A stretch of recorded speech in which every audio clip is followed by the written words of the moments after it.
বিসমিল্লাহির রহমানির রহিম। সুপ্রিয় ছাত্রছাত্রীবৃন্দ, আসসালামু আলাইকুম। কেমন আছো তোমরা? নিশ্চয়ই ভালো আছো এবং কুশলে আছো। আজ আমরা সমাজ বিজ্ঞান নিয়ে প্রথম পত্র থেকে চতুর্থ অধ্যায় থেকে একটি বিষয় নিয়ে আলোচনা করব। আমাদের আজকের বিষয় হচ্ছে সমাজ অর্থাৎ সোসাইটি। এই সমাজ এবং সোসাইটি সম্পর্কে আলোচনা করার আগে একজন দার্শনিক উক্তি দিয়ে শুরু করা যাক। প্রখ্যাত দার্শনিক সফোক্লিস বলেছেন যে জগতের বুকে অনেক বিস্ময়কর বস্তু আছে, তার মধ্যে মানুষই হচ্ছে পরম বিস্ময়কর। অর্থাৎ পৃথিবীতে জীব জগতের ভিতরে এই মানুষ হচ্ছে আসলেই একটি আশ্চর্যজনক একটি জীব। এই মানুষ তার নিজের পরিবেশকে ঠিক রাখার জন্য, প্রতিকূল পরিবেশকে নিজের মতো করে গড়ে তোলার জন্য সেই প্রাচীন কাল থেকেই শুরু করেছে। আর পৃথিবীতে অনেক দীর্ঘকায় শক্তিশালী প্রাণী ছিল, হয়তো তারা নিজেদের সেই পরিবেশের সাথে খাপ খাওয়াতে ব্যর্থ হওয়ায় তারা পৃথিবী থেকে বিদায় নিয়েছে। কিন্তু একমাত্র এই মানুষ প্রতিকূল পরিবেশকে সে নিজের মতো করে গড়ে তুলতে সক্ষম হয়েছে, যার কারণে আজও মানুষ তার স্বাক্ষর রেখে চলেছে। তো এই মানুষের জন্যই কিন্তু সমাজ, অর্থাৎ সমাজের যে অন্যতম জীব, সেই জীব হচ্ছে মানুষ। অর্থাৎ সমাজে অন্যতম ব্যক্তি এই মানুষ, তার প্রয়োজনের তাগিদে গড়ে তুলেছে সমাজ। আর এই সমাজ গড়ে তোলার পিছনে যে সমস্ত প্রয়োজনাদি ছিল, সে দিন দিন সেগুলো তাদের প্রয়োজনের তাগিদে তারা নিজেরা নিজেদের ভিতরে সমাজবদ্ধভাবে বা সংঘবদ্ধভাবে বসবাস করতে সক্ষম হয়। আমরা সবাই জানি যে মানুষ সামাজিক জীব।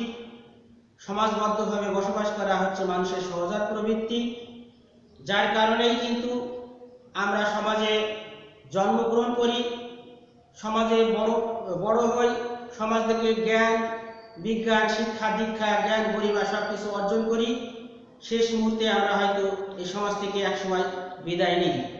তো যে জায়গায় আমরা জীবনযাপন করি বা বেড়ে উঠি বা সেই নিজেদেরকে সেইভাবে গড়ে তোলার চেষ্টা করি, সেই বিষয়টাই হচ্ছে আমাদের আজকের আলোচনার বিষয়বস্তু। সমাজ হচ্ছে সমাজ বিজ্ঞানের অন্যতম মূল প্রতিপাদ্য বিষয়। আর সমাজের মূল প্রতিপাদ্য বিষয় হচ্ছে সংঘবদ্ধতা বা সামাজিক সম্পর্ক। এই সংঘবদ্ধতা অর্থাৎ সামাজিক সম্পর্ক হচ্ছে সমাজের অন্যতম গুরুত্বপূর্ণ বিষয়। তো এই সমাজের ইংরেজি প্রতিশব্দ হচ্ছে সোসাইটি। তোমরা সবাই জানো যে সমাজের ইংরেজি প্রতিশব্দ হচ্ছে সোসাইটি।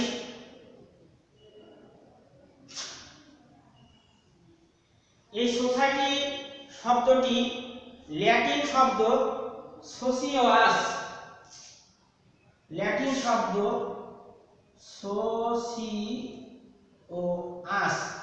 শব্দ থেকে এসেছে। আর সোসিওয়াস শব্দের বাংলা আধিকারিক অর্থ হচ্ছে সঙ্গী বা সাথী। আর যদি সঙ্গী বা সাথী অথবা সহযোগিতা,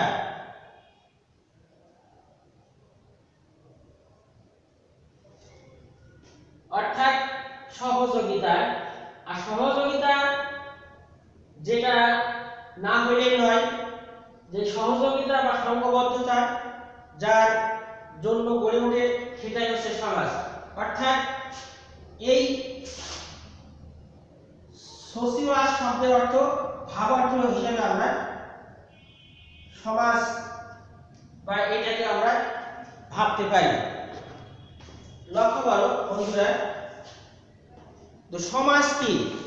সাধারণ অর্থে সমাজ হচ্ছে এক বা একাধিক উদ্দেশ্য সাধন করার জন্য দুই বা ততোধিক ব্যক্তির সমষ্টিকে সমাজ বলে থাকি।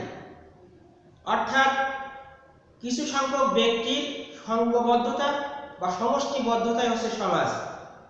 যখন কোনো ব্যক্তি সুনির্দিষ্ট কিছু উদ্দেশ্য সাধন করার জন্য একত্রিত হয়, সেই একত্রিত জনসমষ্টিকে আমরা সমাজ বলে আখ্যায়িত করি।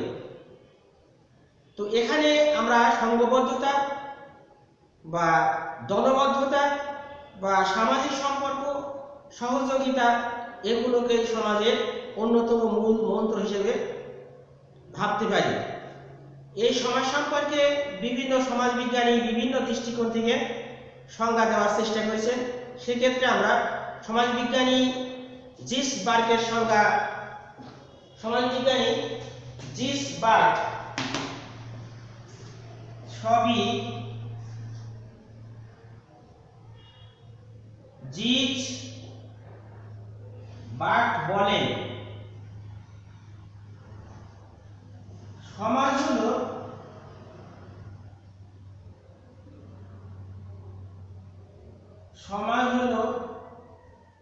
সামাজিক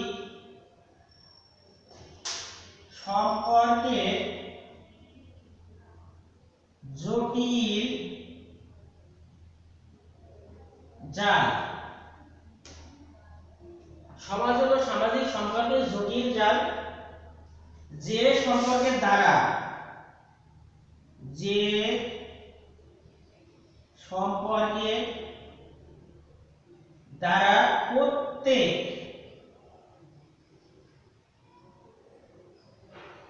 ব্যক্তি তাদের সঙ্গীদের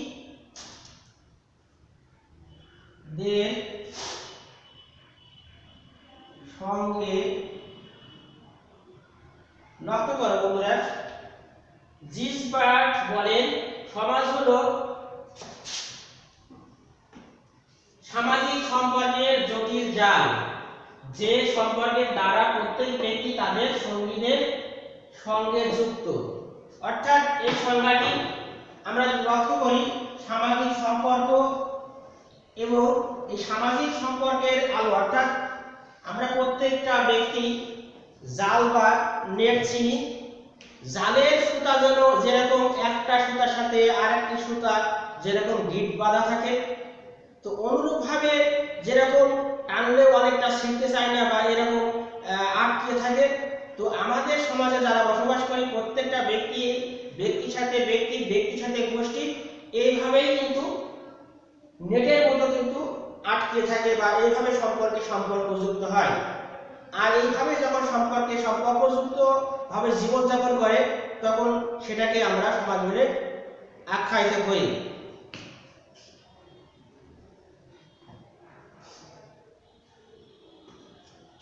এরপর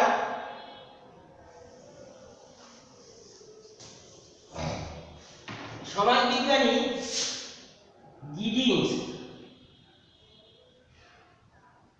গিডিংস বলেন সমাজ হলো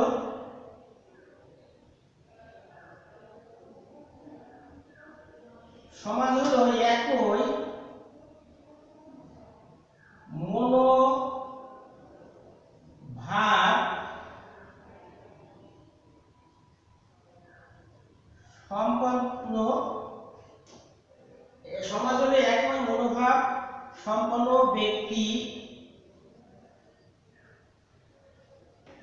যারা তাদের এই একই মনোভাব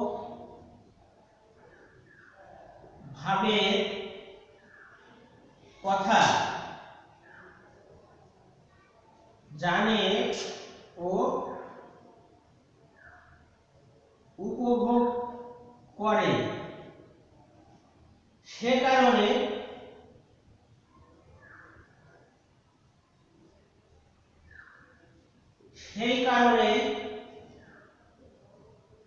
সমজাতীয় লক্ষ্যের জন্য সমবেতভাবে কাজ করতে সক্ষম হয়। এই সংজ্ঞাটা তোমরা লক্ষ্য করো। সমাজবিজ্ঞানী গিডিংস বলেন, সমাজ হলো একই মনোভাব সম্পন্ন ব্যক্তি যারা তাদের এই একই মনোভাবের কথা জানে ও উপভোগ করে। সে কারণে সমজাতীয় লক্ষ্যের জন্য সমবেতভাবে কাজ করতে সক্ষম হয়।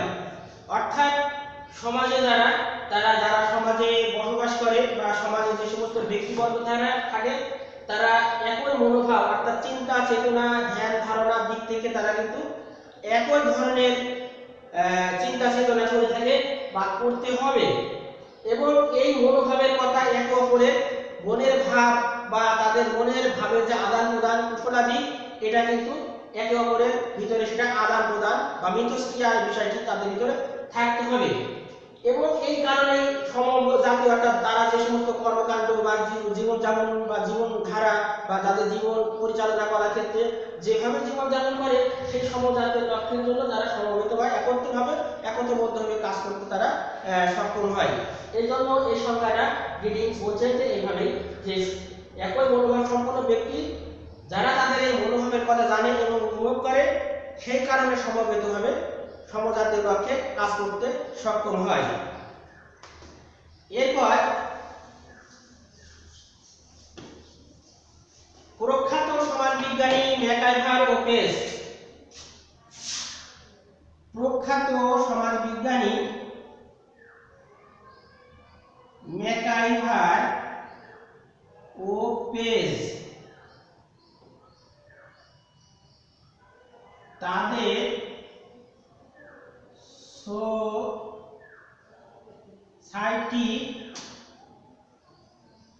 নামক গ্রন্থে বলেন, কি বলছে? যেসব সামাজিক সম্পর্কের মধ্যে আমরা জীবনযাপন করি তাদের সংগঠিত রূপই হচ্ছে সমাজ। আমি লিখে দিচ্ছি, যেসব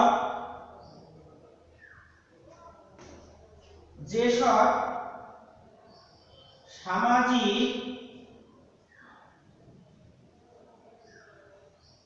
সম্পর্কের মধ্যে আমরা জীবন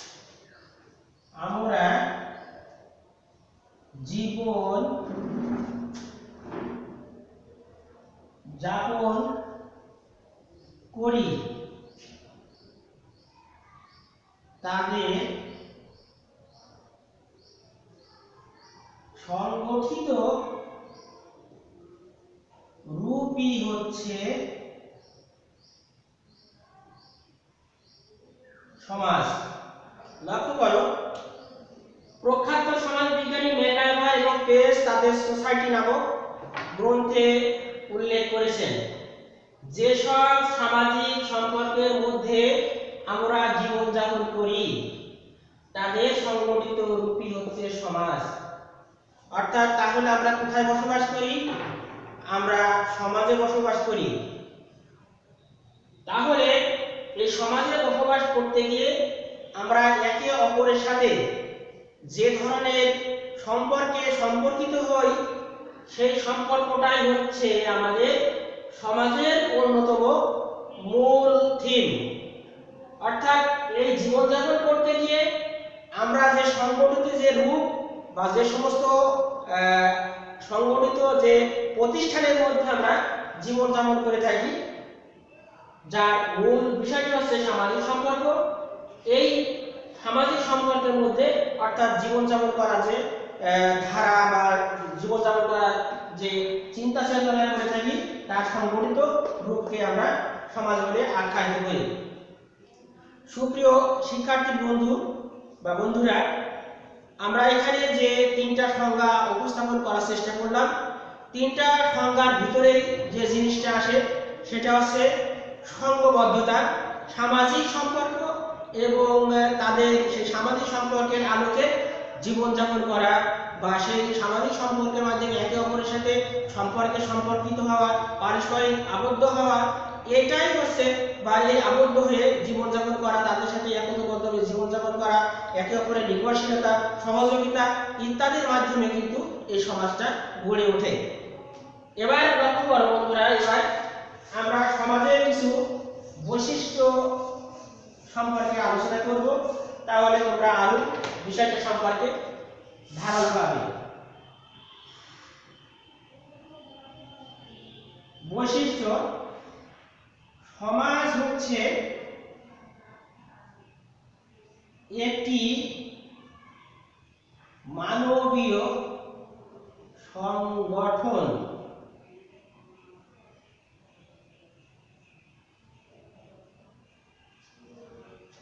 তাহলে এক নম্বরে সমাজ একটি মানবীয় সংগঠন, অর্থাৎ সমাজে কারা বসবাস করে?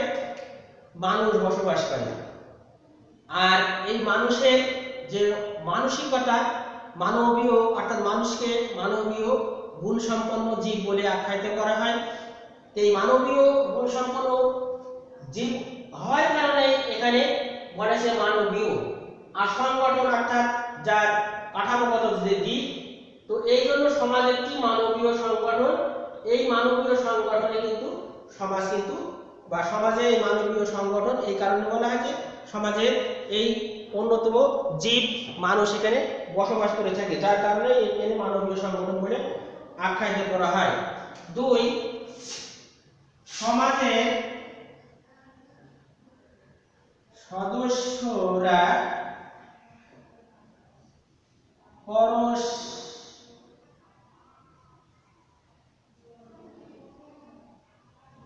পরস্পর নির্ভরশীল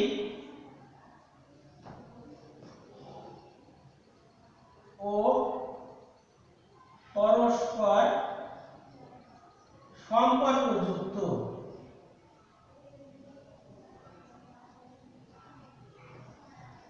সমাজের সদস্যরা পরস্পর নির্ভরশীল এবং পরস্পর সম্পর্কযুক্ত, অর্থাৎ সমাজে যে সমস্ত মানুষ বসবাস করে তারা একে অপরের সাথে নির্ভরশীলতার মাধ্যমে তারা বসবাস করে থাকে এবং একে অপরের সাথে তারা সম্পর্কযুক্ত হয়। এখন লক্ষ্য করো যে এই সম্পর্কযুক্ত বা সম্পর্ক, এটা কিন্তু বিভিন্ন জড় বস্তুর ভিতরে কিন্তু লক্ষ্য করা যায়, কিন্তু সেই সম্পর্কটা একে অপরের অস্তিত্ব কল্পনা করতে পারে না। যেরকম মনে করো কোনো টাইপের সাথে টাইপরাইটার যে সম্পর্ক, সেটা বা আগুনের সাথে ধোঁয়ার সম্পর্ক, এগুলো কিন্তু বা একে অপরের সাথে সম্পর্ক আছে কিন্তু একে অপরের অস্তিত্ব কল্পনা করতে পারে না, যার কারণে এই সম্পর্ককে আমরা সামাজিক সম্পর্ক বা সমাজ বলতে পারি না। কিন্তু যখন এই মানুষের সাথে মানুষের বা ব্যক্তির সাথে গোষ্ঠীর যখন সামাজিক সম্পর্ক গড়ে উঠবে, তখন সেটা মূলত সমাজ বলে আখ্যায়িত করা হবে। এর জন্য সমাজের সদস্যরা পরস্পর একে অপরের উপর নির্ভর। অর্থাৎ সমাজে যারা বসবাস করে তারা একা বসবাস করতে পারে না, অর্থাৎ একে অপরের সাহায্য সহযোগিতা এবং নির্ভরশীলতার সূত্রে আবদ্ধ হয়ে কিন্তু এখানে তারা বসবাস করে থাকে।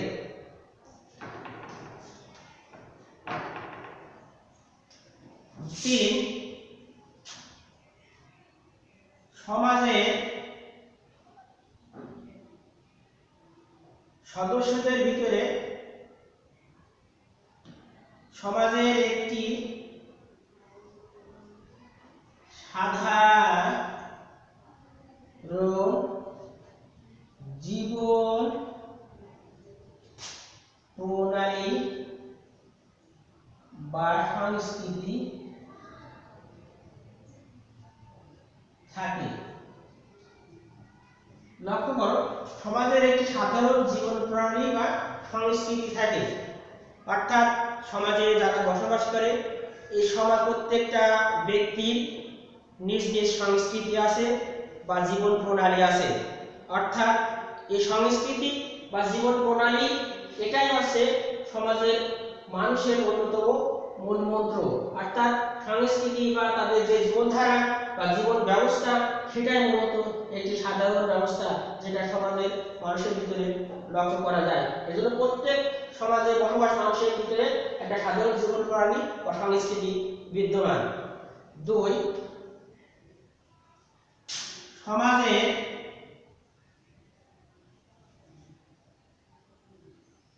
সমাজের মধ্যে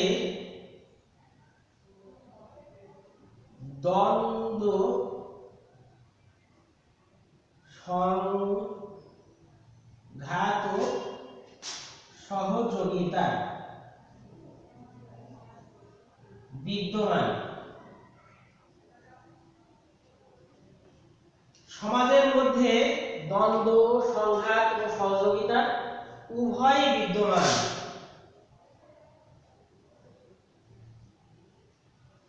বিদ্যমান। কারণ প্রত্যেকটা সমাজে যেরকম দ্বন্দ্ব সংঘাত আছে এবং তার পাশাপাশি সহযোগিতা আছে। আমি সহযোগিতার কথা বলি। প্রখ্যাত সমাজবিজ্ঞানী ম্যাকআইভার বলেন সমাজ অর্থ সহযোগিতা।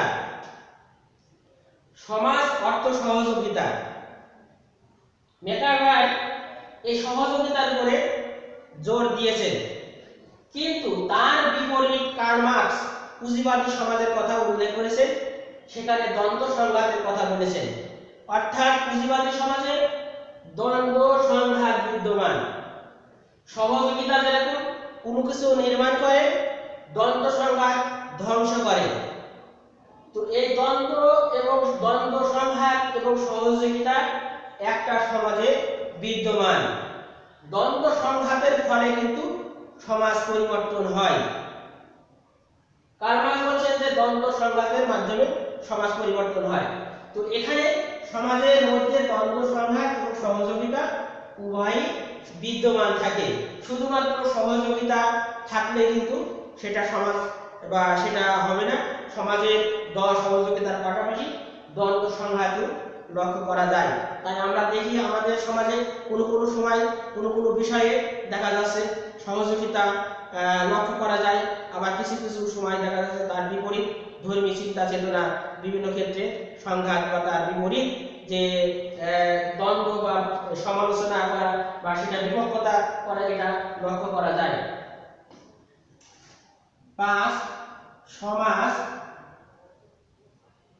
সর্বদা পরিবর্তনশীল।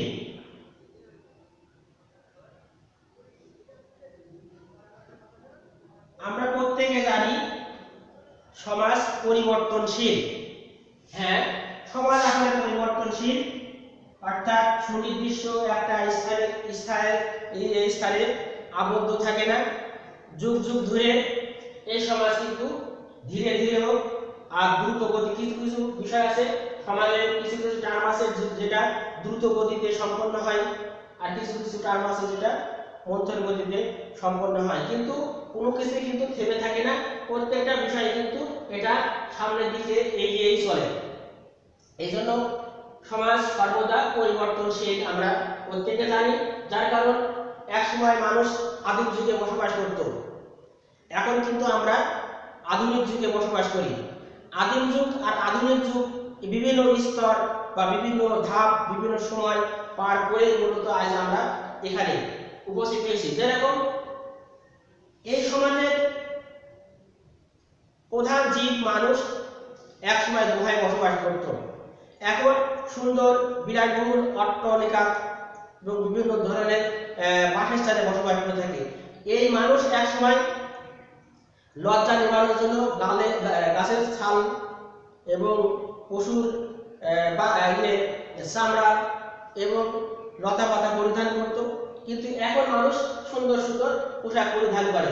খাদ্য অভ্যাস একসময় মানুষ আদিম যুগে শিকার সংগ্রহ করে জীবিকা নির্বাহ করত, আজ মানুষ খাদ্য সুন্দরভাবে জমা রেখে এবং সেগুলো ভক্ষণ করার জন্য, সামনে ভবিষ্যতে আপৎকালীন সময়ের জন্য সেটা রেখে দিয়ে জীবনযাপন করে। তো এটা এক সময় ওরা এই অবস্থায় ছিল না, অনেক ধাপে ধাপে চড়াই উতরাই পার হয়ে বা পার করে পরিবর্তন হতে হতে এখানে উপস্থিত হয়েছে। সমাজে সদস্যরা তাদের নিজেদের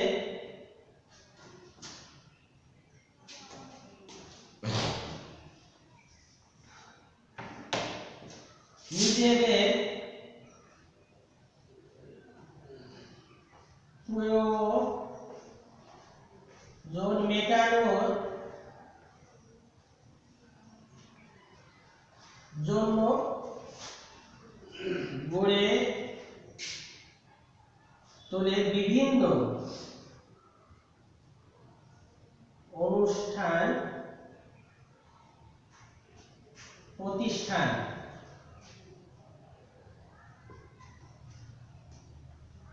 লক্ষ্য করো, সমাজের সদস্যরা তাদের নিজেদের প্রয়োজন মেটানোর জন্য গড়ে তোলে বিভিন্ন ধরনের অনুষ্ঠান প্রতিষ্ঠান। আজ আমরা সমাজে বসবাস করি, কিন্তু এই সমাজ যখন উৎপত্তি লাভ করেছিল তখন মূলত কোনো প্রতিষ্ঠান ছিল না, কোনো প্রতিষ্ঠানের অস্তিত্ব কল্পনা তখন করা যায়নি প্রথম প্রাথমিক জীবনে। তো সমাজ যতই সময় পার করেছে মানুষের প্রয়োজনের তাগিদ হয়েছে এবং প্রয়োজন পড়েছে, যার কারণে সেই প্রয়োজনের তাগিদে কিন্তু মানুষ তাদের নিজেদের প্রয়োজনের খাতিরে তারা বিভিন্ন অনুষ্ঠান প্রতিষ্ঠান গড়ে তুলেছেন। এক সময় বিবাহ, পরিবার, ধর্ম, রাষ্ট্র এগুলো কোনো কিছু কিন্তু ছিল না, কিন্তু এক এক সময় এক এক প্রয়োজনের তাগিদে কিন্তু তারা এই বিবাহ, পরিবার, ধর্ম, রাষ্ট্র, বিভিন্ন অর্থনৈতিক প্রতিষ্ঠান এগুলো বা ধর্মীয় প্রতিষ্ঠান সেগুলো কিন্তু তাদের নিজেদের প্রয়োজনের তাগিদে কিন্তু এগুলো গড়ে তুলতে সক্ষম হয়েছে। যার কারণে সমাজের অন্যতম লক্ষ্য বা উদ্দেশ্য আছে তাদের সমাজের মানুষের প্রয়োজন মেটানোর জন্য বিভিন্ন অনুষ্ঠান প্রতিষ্ঠান পরিচালনা করা। এরপর আমরা লক্ষ্য করি সমাজের সাদৃশ্য ও বৈসাদৃশ্য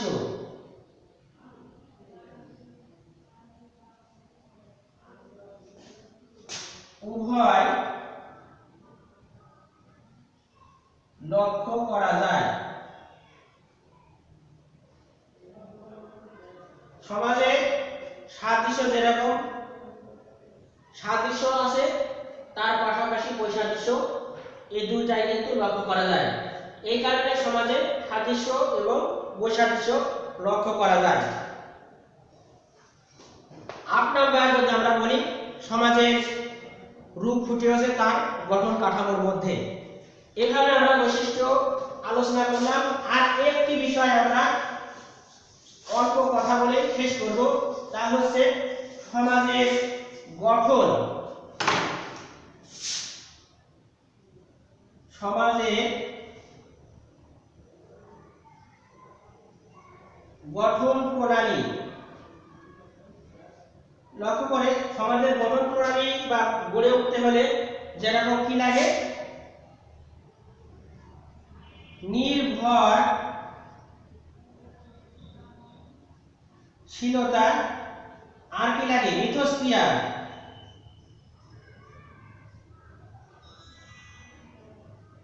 আর কি লাগে, সামাজিক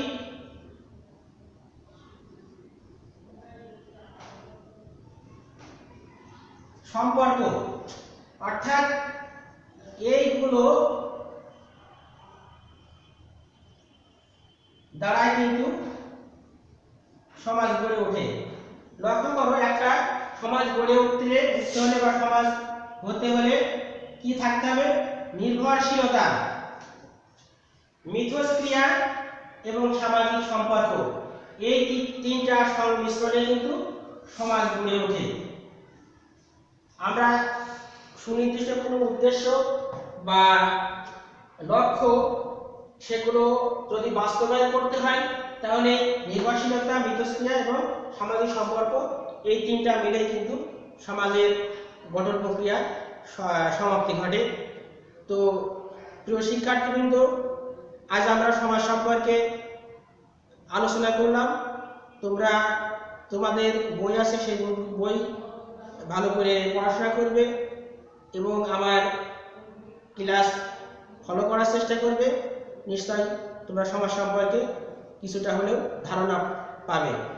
আজকের মতো আমি এখানেই তোমাদের সুস্বাস্থ্য এবং মঙ্গলময় জীবন কামনা করে আজকের মতো এখানে শেষ করছি। আল্লাহ হাফেজ।